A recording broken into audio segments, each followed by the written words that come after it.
ami Willy, c'est le Francis Ford Coppola du monde des assurances. Bienvenue mes amis LinkedIn pour un nouvel épisode de la vente pour les nuls. Hello LinkedIn. Alors à Noir, on va parler de quoi aujourd'hui? Aujourd'hui on va parler du traitement des objections. Ah super, vaste sujet. Et en plus c'est un point très important pour les commerciaux. Alors quel conseil tu peux nous donner? La première chose, ouvre tes bras à l'objection, accepte-la parce que c'est bien souvent un signal d'achat. Ah ouais, t'es sérieux? Faut juste faire un câlin à l'objection? Mais non, rien à voir. La première chose, c'est si la conduite de ton entretien commercial est irréprochable, si tu es transparent dans ton discours avec une obligation d'information et un devoir de conseil, tu n'auras que très peu d'objections. D'accord, mais alors pour ceux qui malheureusement n'arrivent pas à appliquer toutes ces méthodes et qui ont des objections, qu'est-ce que tu leur conseilles de faire? Deux choses, soit isoler l'objection, soit la minimiser. Et voilà, encore les mots techniques. Allez, donne-nous des exemples à Noir. L'isolation d'objection du prix, c'est trop cher. Donc, mis à part le prix, monsieur, l'intégralité des garanties vous convient. Et si on trouve un compromis sur le prix, on pourra travailler ensemble. Ok, donc ça c'est l'isolation des objections.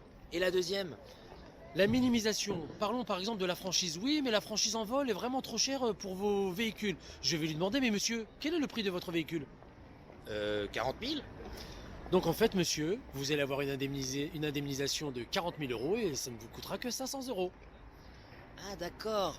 Mais alors à Noir, des objections, il peut y en avoir des centaines.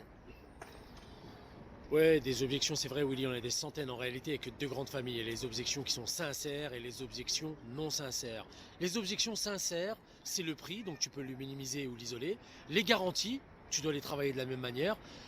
Certains te parleront d'objections, je n'ai pas le temps, donc là en fait il suffit juste de prendre un rendez-vous. Et l'objection non sincère, c'est celle où le client va te dire qu'il va en parler avec sa femme ou qu'il va réfléchir.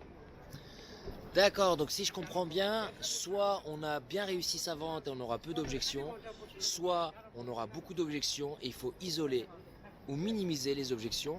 Et parfois, on peut rien faire car le client finalement, il n'aime pas trop N'aime pas trop ta gueule. ta gueule.